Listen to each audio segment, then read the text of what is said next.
अतिक्रमणाची आपण सुरुवात तामलवाडी बसून केली आहे.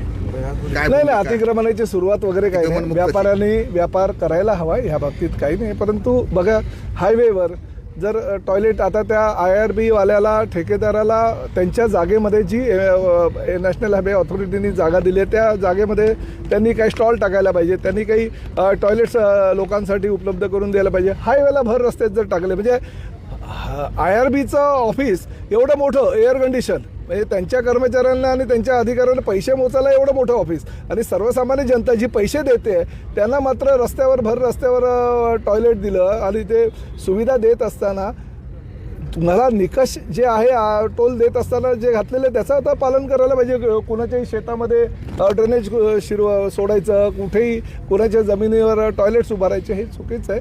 त्यामुळे कलेक्टरना मी सूचना केलेल्या आहेत. मी स्वतः सांगितलेलं आहे की जी कारवाई आहे ती कारवाई व्हायला पाहिजे, लोकांनी व्यवसाय करायला पाहिजे, पण ती जागा मात्र IRBनी त्यांना द्यायला हवी.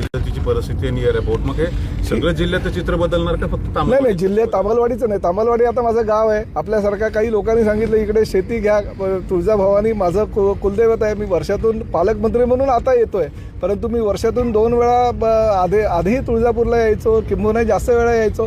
परंतु ह्याच तुळजापूर देवस्थानच्या परिसरामध्ये शेतीसाठी मी काही जमीन विकत घेतलेली आहे. आणि मलाही असं वाटलं की नाही, मी जर तुळजाभवानी मंदिराच्या शेजारी जर राहिलो तर काय, आल्यानंतर दर्शन घेण्यापूर्वी जर त्या ठिकाणी परिवारासह वास्तव्यास राहिलं तर मला त्या गोष्टीचा आनंद आहे. आणि तामलवाडीच्या ग्रामस्थांनी काही निवेदनं दिलेली आहेत, त्या निवेदनाच्या आधारे काही जर कारवाई करावी लागत असेल तर पालकमंत्री म्हणून मला जे अधिकार दिले त्या अधिकाराचा मी वापर करेन.